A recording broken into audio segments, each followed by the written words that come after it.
छुआछूत की करो विदाई, हम सब हिंदू, चाहे पंथ अनेक हो पर हम सब हिंदू, हम सब हिंदू, हम सब हिंदू, हम सब हिंदू। नमो राघवाय, नमो राघवाय, नमो राघवाय। हम सबका सौभाग्य जागा और निश्चित रूप से यह 9 दिवसीय हमारी और आपकी जो हिंदू एकता पदयात्रा थी, परम पूज्यपाद गुरुदेव भगवान के आगमन से और आशीर्वचन से यह यात्रा का संकल्प पूर्ण हुआ और ये तय है कि हर हाल में हम सबकी यह सनातन हिंदू एकता पदयात्रा सफल हो गई है। लेकिन जैसा कि पूज्यपाद गुरुदेव भगवान के पूर्व में हमारे गुरु भाई तुलसी पीठ के उत्तराधिकारी पूज्य आचार्य रामचंद्र दास जी ने हम सबको कहा कि सबको गले लगाना है। जैसे हमारे आद्य जगत गुरु रामानंदाचार्य भगवान ने सेन महाराज को, संत रैदास जी को जुलाहा परिवार में पोषित कबीर दास जी को स्वीकार किया, वैसे ही हिंदुओं भारत को बांग्लादेश नहीं बनने देना है। और पूज्य गुरुदेव भगवान ने जो संकल्प दिलाया है, हर हाल में, गांव गांव में, कोने कोने में अब आज संकल्प लेकर जाना है। हिंदू एकता की मंडली बनाकर हर गांव गांव के मोहल्ले मोहल्ले से भेदभाव और छुआछूत को दूर करने का प्रण लेना है। जात पात की करो विदाई। जात पात की विदाई का मतलब ये नहीं है कि हमको किसी का विरोध करना है या सरनेम हटाना है।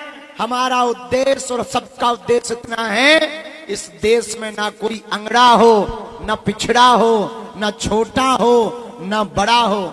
हम जब रास्ते में आ रहे थे, बड़ा गांव टोल प्लाजा पड़ा गुरुदेव, वहां हम बैठ गए। यहां वो पत्रकार खड़े भी हैं, आर भारत के कैमरामैन, ये जो टोपी लगाए हैं। एक बालक को इन्होंने उठा दिया और हमसे बोले कि ये आपसे मिलना चाहता है। हम भोजन प्रसाद पा रहे थे, हमने कहा आने दो। जब बैठे तो वो धीरे से बोला, हम आपके पांव पर सकत। हमने कहा क्यों? बोले हमारा नाम अनमोल अहिरवार है। हमने कहा कैसी बात कर रहे, पांव तो छोड़ो, हम प्रसाद पा रहे, आधी रोटी बेटा तू खा ले, आधी हम खा लेंगे।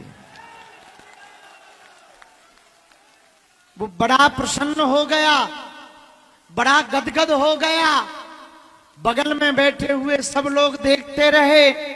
हमने कहा भैया, इस देश में राजनीति करने वालों ने, तोड़ने वालों ने, मुगलों ने, अंग्रेजों ने इस भेदभाव छुआछूत को डाला है।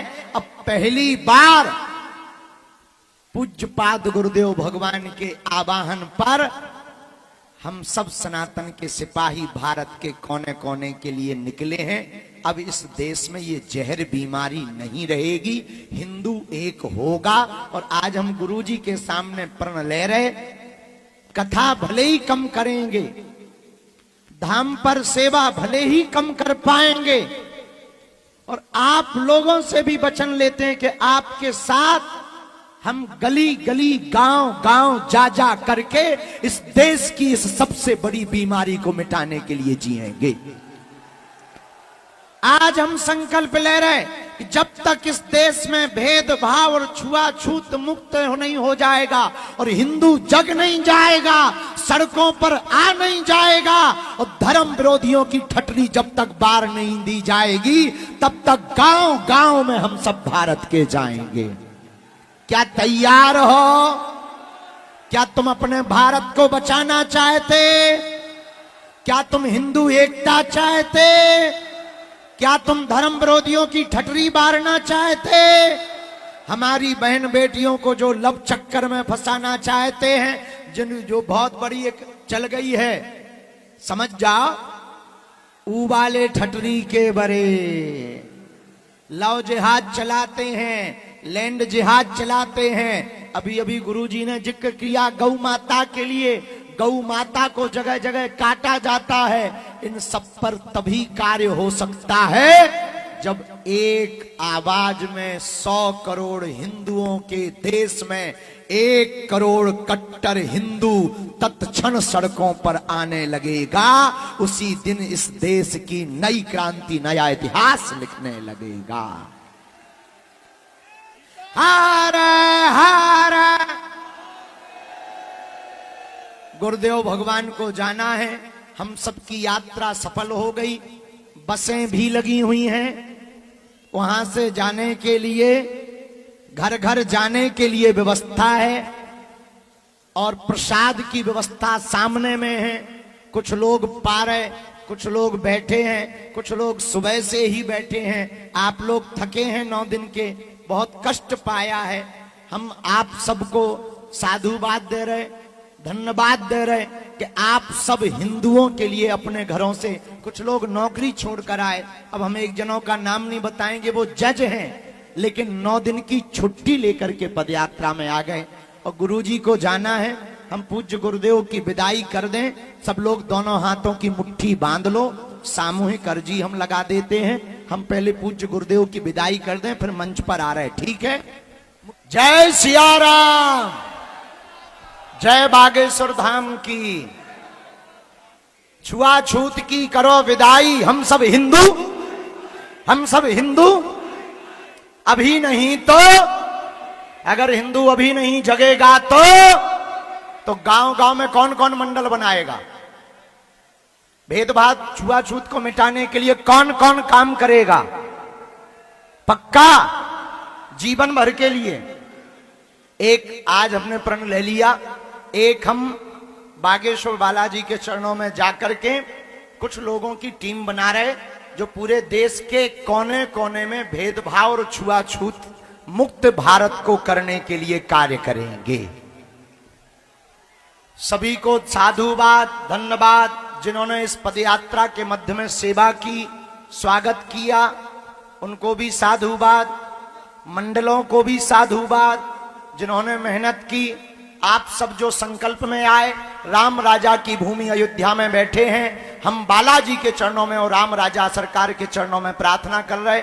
हमने आप सबकी तरफ से अर्जी लगा दी है कि हे राम राजा, जो भी इस पदयात्रा में हमारे साथ आए हैं, उनकी अर्जी स्वीकार कर लेना, उन पर कृपा कर देना। ऐसी हमने उनको प्रार्थना की और प्रणाम भी किया। आप लोग भी भूखे बैठे सुबह के, एक बार डॉक्टरों की टीम को भी ताली बजा करके धन्यवाद दो।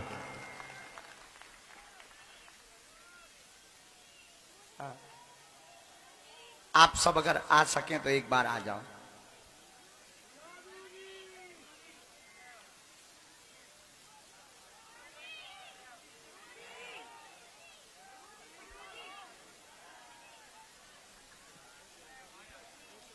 देहरादून की ये पूरी डॉक्टरों की टीम है। मंच की जगह में, वो मंच की दम थोड़ी कम है, बाकी लोग नीचे उतर जाएं।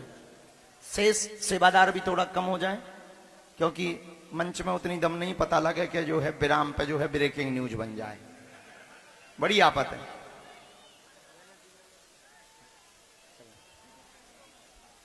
इन लोगों को भी ताली बजाकर धन्यवाद दो, बहुत मेहनत की। इनकी टीम ने तो हमारी भी रोज ड्रेसिंग की, पट्टी बांधी और बड़ा दर्द देते थे हमको, लेकिन अद्भुत हैं ये लोग, दिन रात लगे रहे। और निजी तौर पर आर्यन अस्पताल देहरादून की ये पूरी टीम है, इनको ताली बजा के धन्यवाद दो। ये अपनी एम्बुलेंस लेकर आए, दवाइयां लेकर आए, निशुल्क पूरी 160 किलोमीटर की पदयात्रा में किसी को थोड़ी सी भी नाखून में भी चोट लग जाती थी, तुरंत ये सेवा के लिए उपस्थित हो जाते थे। ऐसी आर्यन हॉस्पिटल की, अस्पताल की पूरी टीम, उनके सभी सदस्य, और आप तो खड़े ही हो जाओ, वहां के ऑनर, आपको भी साधुवाद। समस्त साधु समाज ने हम पे कृपा की, हम नाक रगड़ कर दंडवत प्रणाम कर रहे। ब्रजमंडल के सभी विभूतियों को दंडवत प्रणाम कर रहे, हम पे कृपा की। परमार्थ निकेतन वाले परम पूज्य महाराज जी ने हम पर कृपा की, उनके चरणों में भी साष्टांग दंडवत प्रणाम। एक लोग और थे, पता है इसमें बहुत रंग थे पदयात्रा में। रस्सा पार्टी, जो रस्सा लेकर चले, असली मेहनत उन्होंने की। ऐसे मेहनत कर रहे थे जैसे सीमा पर, सरहद पर आर्मी लगी। चल रहे थे, ए बाई थे न कटू, रुक जा माता, बीच में ना टोकना। काली चंडी दुर्गा चामुंडा भैरवी भद्रकाली माता, हम प्रवचन सुना रहे थे जैसे चाइना से आए हो माता। तो सबसे ज्यादा साधुवाद के पात्र वो भी, उनको भी ताली बजा करके धन्यवाद दो। और एक बार अपने लिए भी ताली बजा करके धन्यवाद दो, जो इस पदयात्रा में पैदल चलते रहे। हार भेदभाव की करो विदाई, हम सब हिंदू, हम सब हिंदू, हम सब हिंदू। 1 घंटा रोज का तुम्हारा और हिंदू राष्ट्र, हिंदू राष्ट्र, हिंदू राष्ट्र, हिंदू राष्ट्र। और हिंदुओं, आने वाली पीढ़ियों के लिए आपको कुछ करना ही पड़ेगा। आजादी के बाद फिर से एक बार आजादी चाहिए। भेदभाव और छुआछूत से हम सबको आजादी चाहिए। आजादी के बाद फिर से नई एक लहर चाहिए। हिंदुओं में एकता। लोग हमसे पूछते, बाबा तुम चाहते क्या? हमने कहा हमें मंदिरों में भीड़, सड़कों पर तूफान चाहिए। हिंदुओं की कट्टरता से भरा हुआ हिंदुस्तान चाहिए।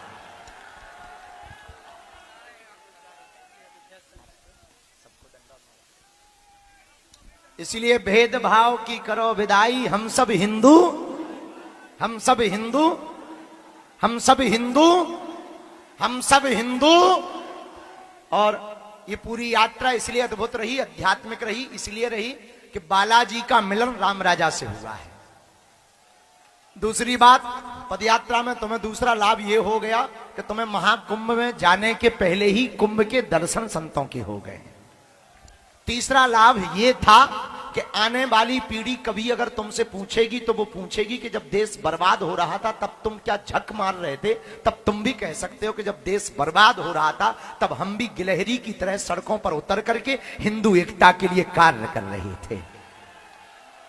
और हां, देश के इतिहास में आज की यात्रा का नाम तो लिखा जाए या ना लिखा जाए ये तो हमें पता नहीं है। इतना पता है कि राम राजा सरकार के चरणों में तुम्हारा नाम जरूर लिख गया है, और बागेश्वर बालाजी और सन्यासी बाबा के चरणों में जरूर नाम लिख गया है। मध्य प्रदेश की शासन प्रशासन और उत्तर प्रदेश की शासन प्रशासन भी बहुत धन्यवाद के पात्र हैं। उन्होंने खूब मदद की, पुलिस प्रशासन ने बहुत मदद की, सबने मदद की, उनको भी साधुवाद। आए हुए हमारे परिवार के सदस्यों को धन्यवाद देना नहीं है क्योंकि हमें फिर से साथ चाहिए। धन्यवाद इसलिए नहीं देना है कि फिर से साथ चाहिए, और फिर से चाहिए अभी नहीं, जिंदगी भर के लिए चाहिए। और जिंदगी भर के लिए इसीलिए चाहिए कि एक बार भगवान ध्वज लहरा जाए, हिंदू राष्ट्र हो जाए। हा, फिर देखो। अब तुम्हारी मर्जी है कि तुम अपनी आंखों से देखना चाहते कि नहीं देखना चाहते। हम तो लगे हैं, हम तो मेहनत कर रहे हैं। आज नया प्रण ले लिया, कथा चाहे कम करेंगे, दरबार धाम पर चाहे कम रहेंगे, पर गांव गांव बिछड़े पिछड़े लोगों के पास जाएंगे जो धाम बागेश्वर आ नहीं पाते और पुलिस के चक्कर में, वीआईपी प्रोटोकॉल के चक्कर में मिल नहीं पाते। अब वो नहीं आ पाते, वो नहीं मिल पाते तो क्या हुआ, हम जा करके उनको मिल लेंगे।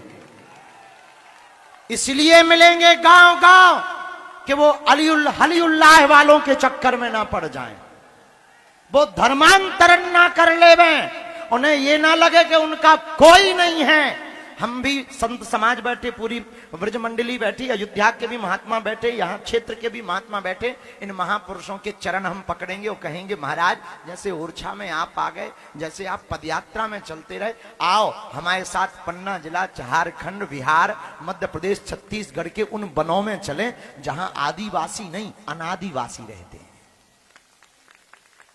वो रहते अनादिवासी कौन? जिन्होंने प्रभु श्री राम के आगमन की खबर सुनकर पूरे रास्ता को बुहार दिया। अखियों से दर्शन करने के लिए सब कुछ त्याग कर निषाद राज राम जी के प्रिय बन गए। केवट ने अपने कार्य को धन्य कर लिया, जीवन को धन्य कर लिया। वो वनवासी, वनांचलवासी, वो आदिवासी, वो अनादिवासी जो प्रभु श्री राम के साथ खड़े होकर के कहते थे आप कहो तो हम अपना जीवन सदा सदा के लिए आपके चरणों में निछावर कर दें। आज वो अपने को हल्का महसूस कर रहे क्योंकि वो शहर आ नहीं पाते और बड़े लोग उनके पास जा नहीं पाते। कथाएं होती हैं शहरों में, कथाओं में आरती में वो आते हैं जो अमीर होते हैं या एमएलए या एमपी या फिर कोई नेता होता है या अभिनेता होता है।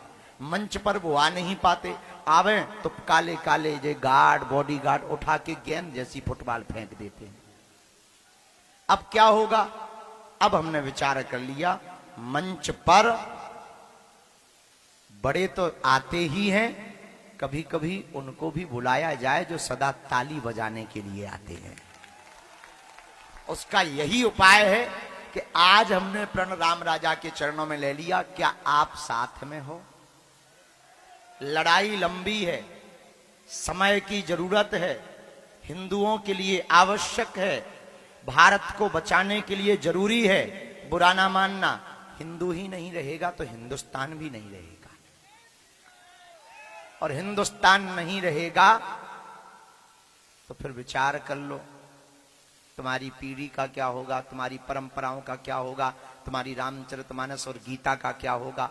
हमने तो कमर कस ली है, तुम्हें भी कमर कसना है। इसका मतलब ये नहीं है कि तुम पूर्ण रूप से अपना बैग उठा के कल ही आ जाओ, हम तो मर जब भंडारो ही करवाओ।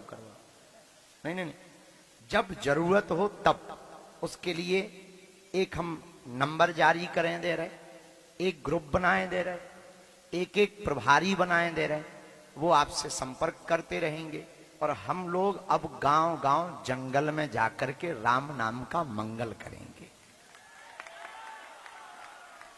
और संतों के साथ बैठकर गुरुदेव की आज्ञा, संतों की आज्ञा, इस मंच पर भी सभी महापुरुष विराजमान हैं, इन संतों से निवेदन करके 2-2, 3-3 दिन की कथा हम प्रार्थना करेंगे। महाराज साल भर कथा आप शहर में करो, देश में करो, विदेश में करो, पर शेष 3 दिन का समय मात्र उन वन में रहने वाले आदिवासी अनादिवासियों के लिए दे दो।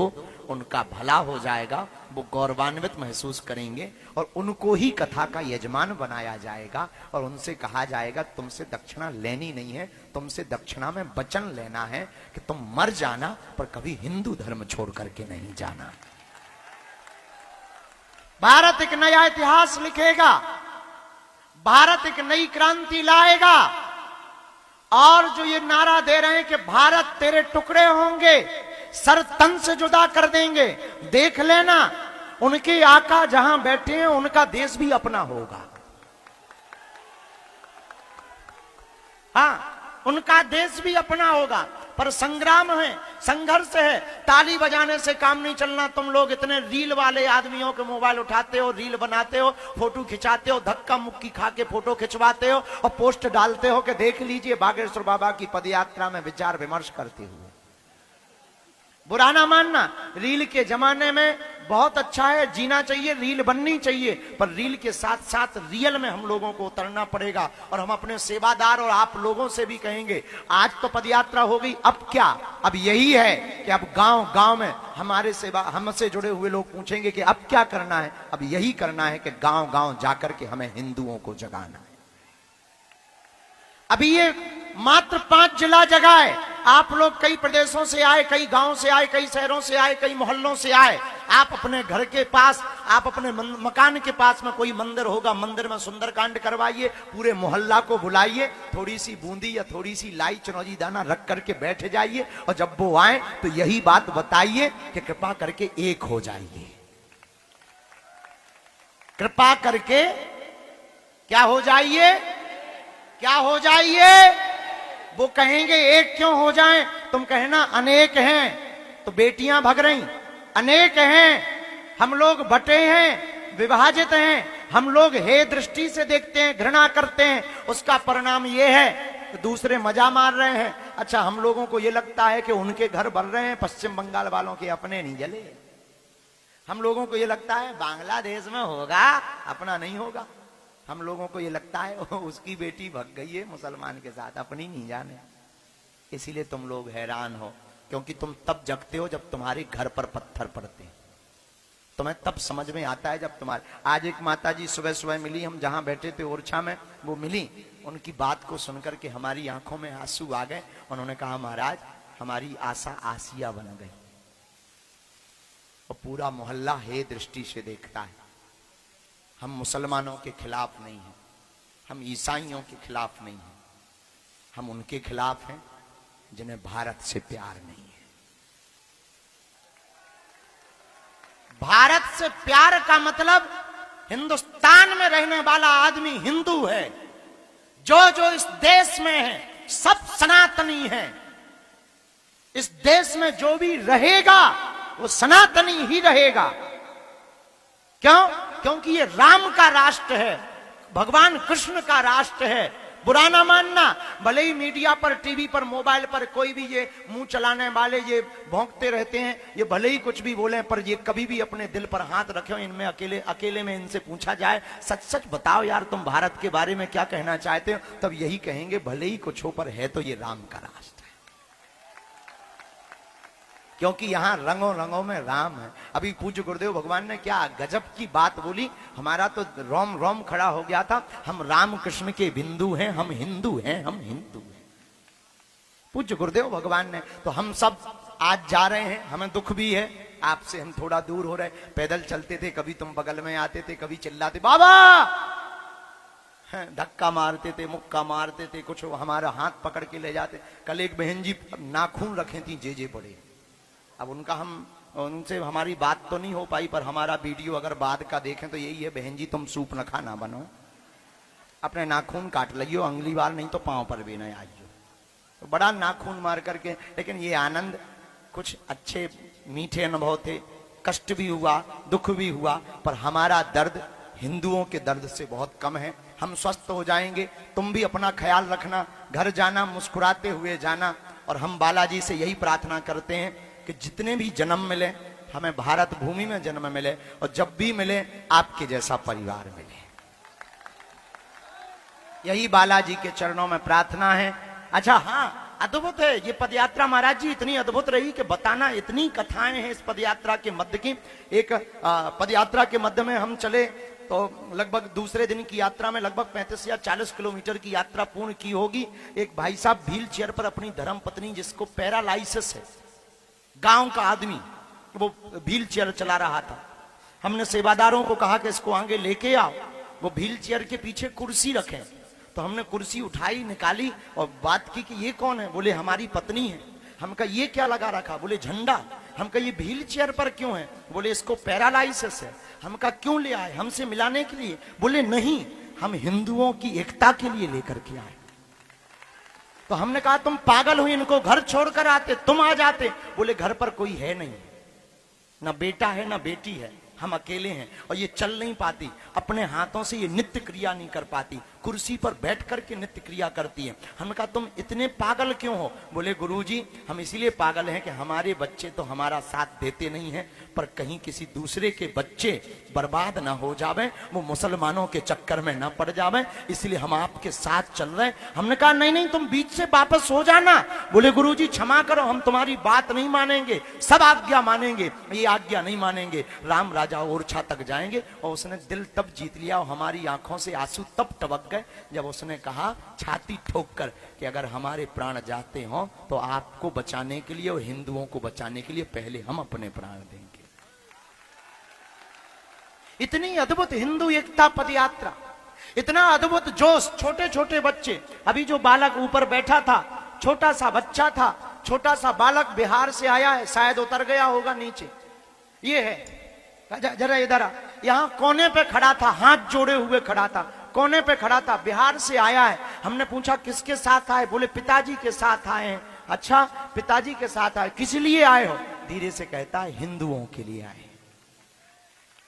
इसे पढ़ना पता नहीं है, इसे हिंदू मुसलमान पता नहीं है, पर आज एक देश का छोटा सा बच्चा और बूढ़े से बूढ़ा, बीमार से बीमार ये समझता है कि इस देश की सबसे बड़ी बीमारी है जात पात, छुआछूत, ऊंच नीच। अब हम सबको इस बीमारी को मिटाना है। हम भाषण देने नहीं आए, हमारी एक बहुत बुरी आदत है, हम ज्यादातर, कुछ लोग हमसे पूछते हैं कि आप करोगे क्या, हमारी एक आदत रहती है, हम कहा हम करके बता देंगे, फिर तुम बताना। कहने वाले अक्सर कर नहीं पाते और करने वाले अक्सर कह नहीं पाते, क्योंकि जो देखता है उसकी वाणी नहीं होती और जो बोलता है वो देख नहीं सकता है। आंखें देखती हैं पर बोल नहीं सकती हैं, और वाणी बोलती, मुंह बोलता है पर ये देख नहीं सकता है। इसलिए हम आज आपसे विदा ले रहे हैं, आप भी हमसे विदा ले रहे हैं कुछ दिनों के लिए। 26 फरवरी को हम फिर मिलेंगे।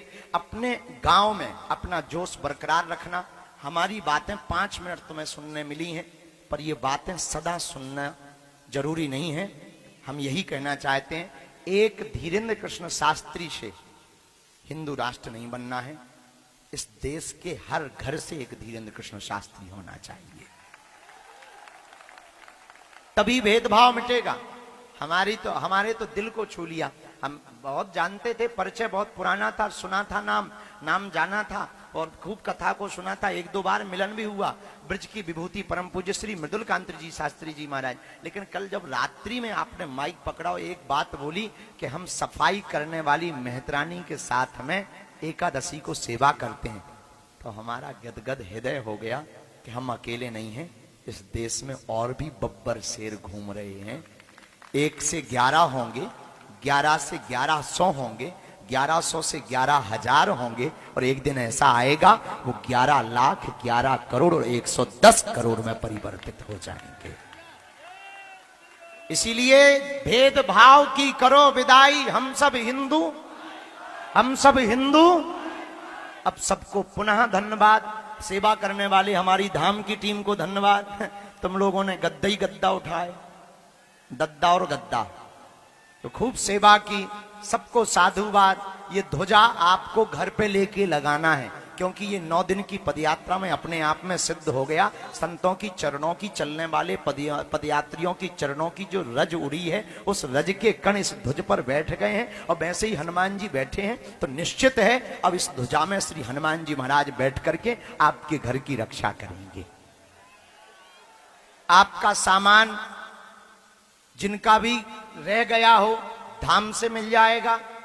जो 10-20 बैग बचे हैं वो धाम पर हम पहुंचवा देंगे। बसें लगी हैं, भंडारा पालो, मुस्कुराओ, गीत गाओ। हम विदा ले रहे हैं। 9 दिन की ये यात्रा थी, फिर जारी होगी, संग्राम फिर जारी है। हमने किसी टीवी चैनल में कहा, किसी पत्रकार महोदया ने हमसे पूछा, महोदय नहीं महोदया ने हमसे पूछा कि आजकल कुछ दिनों से बाबा तुम चुप हो गए। तब हमने कहा कि क्षमा करिए डियर सिस्टर, कभी कभी शेर 4 कदम पीछे जाए तो उसको डरा हुआ मत समझ लीजिए। लंबी छलांग लगाने के लिए वो 4 कदम पीछे आता है।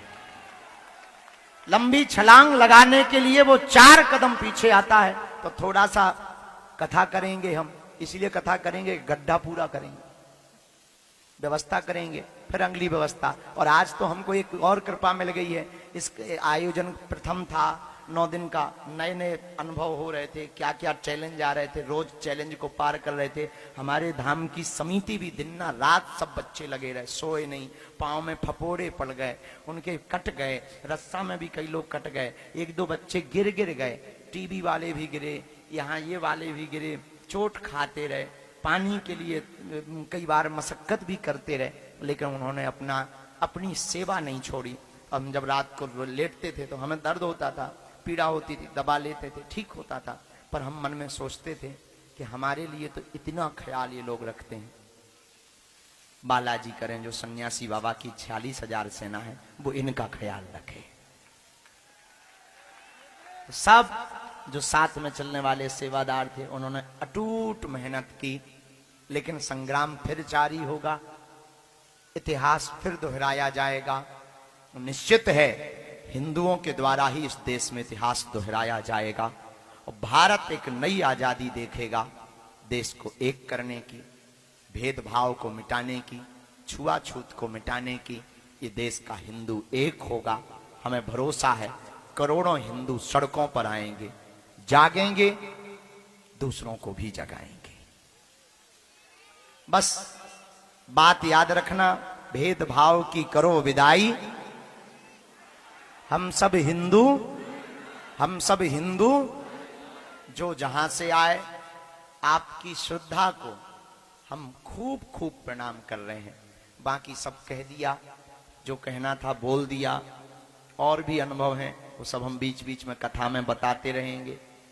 अभी हमको ललक पद यात्रा हो गई, राम राजा के दर्शन बहुत प्यारे भय।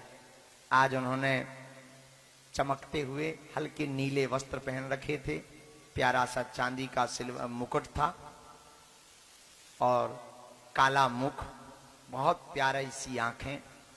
और हमारी मैया जानकी जी खूब थापक थुआ, ब्रज भाषा में थापक थुआ कहते हैं, खूब थापक थुआ, हाँ, गाल चिपक्का थापक थुआ तिलक लगाए हुए थी, और कंस पछाड़, हाँ, खूब तिलक लगाए हुए थी। बड़ा प्यारा सुंदर दर्शन था, बहुत प्यारा दर्शन था, अद्भुत आनंद हुआ। सबको धन्यवाद, दृश्य और अदृश्य शक्तियों को धन्यवाद। जो लोग अर्जी लेकर आए हैं, हम वचन दे रहे, आप पेशी शुरू कर दो, हम अर्जी पूरी करवा देंगे। बालाजी से प्रार्थना करके दोनों हाथों की मुट्ठी बांध लो, हम सामूहिक अर्जी लगा दें सबकी। कहो, हे बागेश्वर धाम प्रभु, हे बालाजी महाराज, हे सन्यासी बाबा, हे कलयुग के राजा, आपकी जय हो, आपकी जय हो, आपकी जय हो। हमारी अर्जी सुनो, हम पर कृपा करो, आपकी जय हो। मन ही मन बालाजी को, सन्यासी बाबा को प्रणाम करो। 3 बार आप बोलेंगे, ओम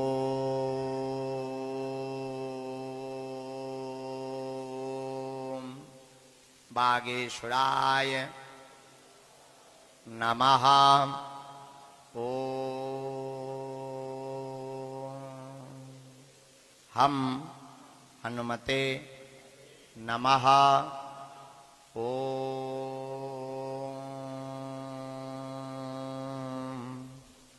सन्यासी देवाय नमः। मनी मन बालाजी को प्रणाम करो, सन्यासी बाबा को प्रणाम करो, अपने अपने माता पिता और कुल देवताओं को प्रणाम करो।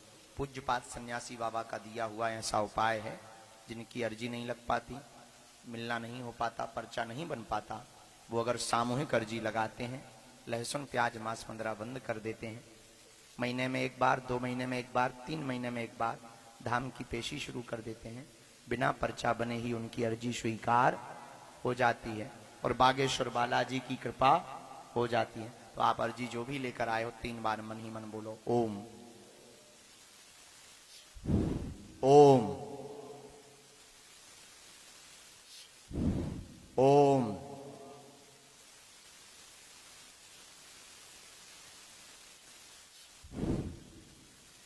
कहो, हे बालाजी, हे सन्यासी बाबा, हे कलयुग के राजा, हमारी यह अर्जी स्वीकार करो, हम पर अपनी कृपा करो।